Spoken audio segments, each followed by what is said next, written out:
Dementia is a term for multiple diseases which can affect your memory, thinking, and ability to perform daily activities. Common symptoms include, but are not limited to, forgetting things or recent events, being confused even in familiar places, and difficulties performing familiar tasks.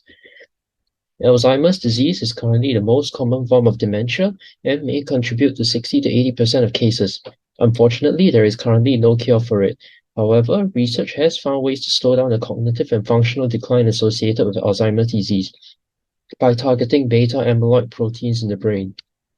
In 2021, the Ministry of Health estimated that there were 92,000 people living with dementia in Singapore, with this number expected to rise to 152,000 by 2030. In addition, 1 in 10 persons above 60 in Singapore have dementia.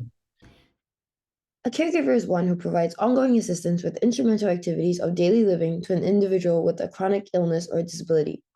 Caring for an individual with Alzheimer's or dementia can put a huge strain on the caregiver's mental and physical health. The adverse outcomes of caregiver burden consist of worse physical health, compromised immune system, and a greater cognitive decline. The demands of caregiving may restrict the caregiver from taking care of themselves. As such, caregivers are at greater risk of developing depression and anxiety. Having a family member with Alzheimer's can have a significant impact on one's family. Firstly, due to the high demands of caregiving and constantly looking at their loved one's health slowly declining, it may lead to emotional distress. Secondly, the family member with Alzheimer's tends to become the center of the family's attention. Hence, other family members may feel neglected, which may lead to further family conflict. Lastly, the cost of Alzheimer's is high. Due to the numerous medical consultation, pharmaceuticals, and various other expenditures, it may result in a financial strain on the family. Having a family member with dementia is a heartbreaking experience. My grandfather, or as I know him, Dato, is 85 this year. He has a worsening case of dementia due to Alzheimer's. The condition has been getting worse progressively and exponentially for 8 years. He says a handful of Malay phrases when he is lucid, including "Why aren't you eating?", "Biar lambat asal selamat", a Malay idiom encouraging people to take their time, and a verse from the Quran.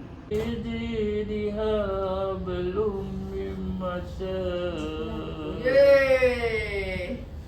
My father visits Dato every Sunday morning, and the emotional impact of his father's worsening condition is significant and painful. In his words, "To see my father so empty is sad. He is like a shell of what he used to be." Of course, the impact on my father is great, but the impact on Dato's wife is even more great. As an informal caregiver, she looks after him day and night. Though she has help from a helper, for many years, she was alone in looking after him. She summed her struggle up like this. Menjaga seorang yang ada penyakit dementia susah juga lah jadi untuk dia kat dia Okay. I have firsthand seen the personal pain and exhaustion that arises out of informal caregiving and watching a loved one slowly deteriorate from this condition. I've learned that we all need empathy and the willingness to help each other, as community support can really lift weight off the shoulders of an informal caregiver. In films and television, dementia and Alzheimer's disease are portrayed as deadly diseases which rob the person of their memories and identity. They are shown as helpless and dependent individuals, burdening their family members with the task of caring for them as they lose their ability to function over time. However, a person with dementia can still have control over their life, and some may still remember their identity or other personal facts some days. It really is an individual case. For example, my great-grandmother is 96 years old and was diagnosed with dementia 7 years ago. She has a helper to assist her with being mobile and serving her meals to her. However, she is able to feed herself, remember her own name, and hold a conversation properly. It is important to note that people with dementia are not all the same, and people vary in their severity, range of symptoms, and the rate at which the disease progresses.